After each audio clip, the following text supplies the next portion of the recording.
भारत दुनिया का सबसे युवा देश है और इस युवा शक्ति के सपनों को पंख दे रहे हैं प्रधानमंत्री नरेंद्र मोदी। देश के युवाओं को आत्मनिर्भर, सशक्त और रोजगार से जोड़ने के अपने संकल्प को आगे बढ़ाते हुए प्रधानमंत्री नरेंद्र मोदी आज 19वें रोजगार मेले के तहत देश भर के 51,000 से ज्यादा युवाओं को नियुक्ति पत्र सौंपने जा रहे हैं। वीडियो कॉन्फ्रेंसिंग के जरिए होने वाले इस कार्यक्रम में पीएम मोदी न सिर्फ युवाओं को सरकारी सेवा में आने की बधाई देंगे, बल्कि नए भारत के निर्माण के लिए उन्हें संबोधित भी करेंगे। पीएम मोदी का जो विजन है वो बहुत ही साफ है। देश के युवाओं को ना तो इंतजार करना पड़े, ना सिफारिश की जरूरत हो, ये उनकी कोशिश है। और इसी बीच बड़ी सौगात देने की बात भी सामने आई। इसी सोच के साथ में देश के 47 अलग अलग जगहों पर इस विशाल रोजगार मेले का आयोजन किया जा रहा है। रोजगार मेले की शुरुआत के बाद अब तक 18 मेलों का आयोजन हो चुका है, जिसमें पीएम मोदी 12 लाख युवाओं को सरकारी नौकरी के नियुक्ति पत्र बांट चुके हैं। 19वें रोजगार मेले में पीएम मोदी और 51,000 युवाओं को नियुक्ति पत्र बांटेंगे। ट्रांसपेरेंसी और रफ्तार की नई मिसाल बनते हुए ये चयनित उम्मीदवार केंद्र सरकार के सबसे प्रमुख मंत्रालयों में अपनी सेवाएं शुरू करेंगे। चाहे देश की सुरक्षा का जिम्मा संभालने वाला गृह मंत्रालय हो, रफ्तार देने वाला रेल मंत्रालय हो, स्वास्थ्य मंत्रालय हो, वित्तीय सेवा उच्च शिक्षा विभाग हो, हर जगह देश के ये होनहार युवा अब मोदी सरकार के मिशन कर्मयोगी का हिस्सा बनेंगे। 51,000 ने नियुक्ति सिर्फ एक आंकड़ा, ये जो नियुक्तियां हैं 51,000, ये एक आंकड़ा नहीं है, बल्कि देश के 12 लाख परिवारों के जीवन में आई खुशहाली की गारंटी है, जो पीएम मोदी के प्रयासों से ही मुमकिन हो पाई। पिछले रोजगार मेले में प्रधानमंत्री मोदी ने खुद कहा था कि युवाओं को कौशल और रोजगार से जोड़ना उनकी सरकार की सबसे बड़ी प्राथमिकता है। पहले जहां सरकारी नौकरियों के लिए सालों साल इंतजार करना पड़ता था, वहीं मोदी सरकार ने भर्ती प्रक्रिया को तेज किया, पारदर्शी बनाया, करप्शन मुक्त बनाया और युवाओं का भरोसा जीता। पीएम मोदी के नेतृत्व में भारत आज सिर्फ देश के भीतर नहीं बल्कि दुनिया भर में भारतीय युवाओं के लिए रास्ते खोल रहा है। दुनिया के कई बड़े देशों के साथ व्यापार को लेकर ऐतिहासिक समझौते हुए।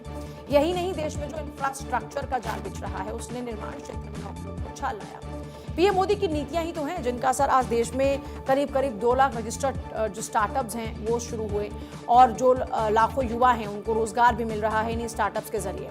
इसके साथ ही डिजिटल इंडिया अभियान के जरिए एनिमेशन, डिजिटल मीडिया, टेक्नोलॉजी जैसे आधुनिक क्षेत्रों में रोजगार के करोड़ों नए अवसर तेजी से पैदा हो रहे हैं। रोजगार मेला सिर्फ नौकरी देने का जरिया नहीं, बल्कि विकसित भारत के संकल्प को सिद्ध करने का मोदी सरकार का एक मजबूत पिलर बन चुका है। आज प्रधानमंत्री मोदी युवाओं को नियुक्ति पत्र बांटने के साथ साथ क्या मैसेज दे सकते हैं, इसके लिए हमारे संवाददाता के साथ में बात कर सकते हैं। अक्षय हमारे साथ जुड़ गए हैं। अक्षय, आज का दिन बेहद खास है क्योंकि युवाओं के लिए नए अवसर पैदा हो रहे हैं और सबसे इंपॉर्टेंट पीएम मोदी का मैसेज, क्या इनपुट्स है? देखिए, 11 बजे वीडियो कॉन्फ्रेंसिंग के जरिए प्रधानमंत्री नरेंद्र मोदी 51,000 युवाओं को जो नौकरी का पत्र है वो बांटने जा रहे हैं। साफ तौर पर है कि ये नौकरी नहीं है, उनके लिए एक जीविका का साधन भी, और साथ ही साथ देश को सशक्तिकरण के माध्यम से अपने आप को सशक्त करना, देश को सशक्त करना बहुत महत्वपूर्ण होगा। दूसरी बात यह है कि जिस तरह से लगातार रोज़गार मेले आयोजित किए गए हैं, 18 रोज़गार मेले अभी तक आयोजित किए गए हैं, ये 19वां रोज़गार मेला है और जिसके जरिए 51,000 युवाओं को नौकरी मिलने जा रही है। गृह मंत्रालय, रक्षा मंत्रालय के साथ साथ वित्त मंत्रालय और रेलवे, स्वास्थ्य सहित तमाम ऐसे मंत्रालय हैं जिसमें कि इन युवाओं की नौकरी लगी है।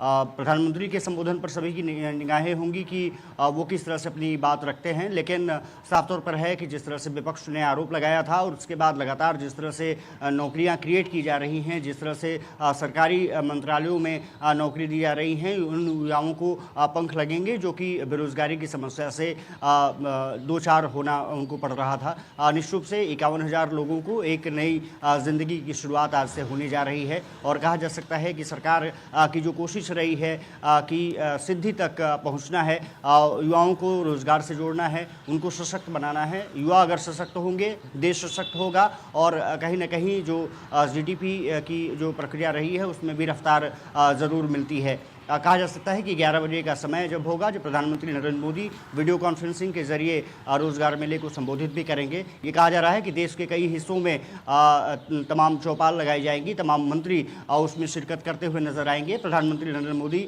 वीडियो कॉन्फ्रेंसिंग से जुड़ेंगे और युवाओं को जो रोजगार दिया जा रहा है, आने वाले समय में क्या कुछ और योजनाएं हैं जिसके कि युवाओं को लाभान्वित किया जाना है और क्या कुछ स्किल डेवलपमेंट और अन्य संसाधनों के जरिए उनको रोजगार से जोड़ा जोड़ा जाना है। मुझे लगता है प्रधानमंत्री नरेंद्र मोदी अच्छा, का ये पिछले फोकस अगर रहने कुछ वाला है। देखना प्रधानमंत्री दिलचस्प होगा मोदी कि के प्रधानमंत्री युवाओं को अपने संबोधन की भाषण बात करते हैं अक्षय, तो हमने देखा कि प्रधानमंत्री मोदी ने देश के निर्माण में युवाओं की भागीदारी पर जोर दिया।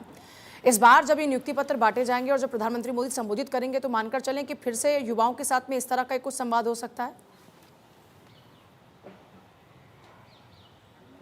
देखिए, संवाद तो निश्चित रूप से होगा, युवाओं से कुछ बातचीत हो सकती है, लेकिन जिस तरह से सरकार पर आरोप लगे, खास करके एनडीए पर जिस तरह से आरोप लगे हैं, वो उसके बीच में इस तरह का आयोजन निश्चित रूप से युवाओं में एक जिम्मेदारी का जो एहसास है वो भी कराएगा। साथ ही साथ सरकार की जो प्रतिबद्धता है उसको भी दर्शाता है कि सरकार तमाम नुक्सानचीनी के बीच में वो कोशिश कर रही है कि युवाओं को रोज़गार से जोड़ा जा सके। हालांकि ज़रूरी ये है कि नीट एग्ज़ाम जिस तरह से पेपर लीक हुए उससे युवाओं का हौसला टूटा था, खास करके मेडिकल स्टूडेंट्स को। लेकिन अब क्योंकि स्वास्थ्य में भी नौकरी मिलने जा रही है, स्वास्थ्य विभाग में भी गृह मंत्रालय है, इसके अलावा वित्त मंत्रालय, शिक्षा विभाग में बड़ी नौकरियाँ मिलने जा रही हैं, रेलवे में नियुक्ति पत्र बांटे जाएंगे। कहा जा सकता है कि सरकार की कोशिश है कि जो सेंट्रल मिनिस्ट्रीज हैं उसमें कम से कम युवाओं को रोजगार से जोड़ा जा सके। और निश्चित रूप से जब सेंट्रल मिनिस्ट्री में मजबूती आती है तो जो काम करने का एक ढंग है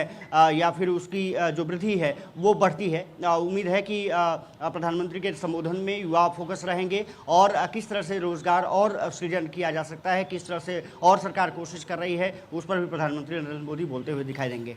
जी, जाहिर तौर पर, और हम लगातार देख भी रहे हैं कि ये जो नाराजगी थी इस बीच ये जो प्रयास किए जा रहे इसी तौर पर एक बड़ा मैसेज है। दूसरा, क्योंकि रोजगार के ये जो अवसर मिल रहे हैं इसको लेकर भी बार बार सवाल पूछे जा रहे थे। मौजूदा स्थिति में ये जो आयोजन हो रहा है इसे किस तरीके से देखा जाए अक्षय? देखिए, सकारात्मक संदेश जाता है। सबसे बड़ी बात यह है कि युवाओं को अगर रोज़गार मिलता है, बेरोज़गारी से निश्चित रूप से युवा परेशान है। बेरोज़गारी एक ऐसा दंश है जो गरीबी की तरफ धकेलती है। गरीबी से जब आदमी अपने जीविका की तरफ आगे बढ़ता है तो निश्चित रूप से उसमें कॉन्फिडेंस भी आता है, देश के प्रति सोचने का सामर्थ्य भी आता है और उसको भी लगता है कि हम भी कंट्रीब्यूट कर सकते हैं, न सिर्फ इकोनॉमी में बल्कि अपनी कार्य क्षमता से उस कार्यस्थल पर जहाँ के काम करता है और वहाँ भी आउटपुट बेहतर आते हैं। तो साफ तौर पर है कि संदेश एक बेहतर देने की कोशिश है। सरकार की कोशिश ये है कि युवाओं को रोजगार से जोड़ा जा सके और इस दिशा में एक बेहतर प्रयास है। अभी तक लगभग 12 लाख से ज़्यादा युवाओं को नौकरी दी जा चुकी है सेंट्रल मिनिस्ट्री में, 12.5 लाख आज हो जाएंगे और ये मुझे लगता है प्रक्रिया आने वाले समय में और तेज गति से आगे बढ़ेगी, न सिर्फ देश में बल्कि अन्य राज्यों में भी जो बेरोजगारी की समस्या है उसको भी समाधान करने के लिए लगातार वहाँ की राज्य सरकारें कोशिश कर रही हैं।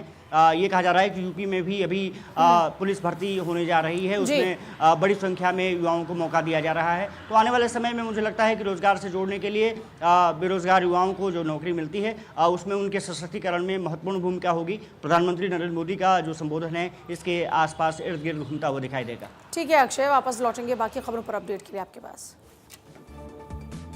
आगे बढ़ते हैं। अमेरिका के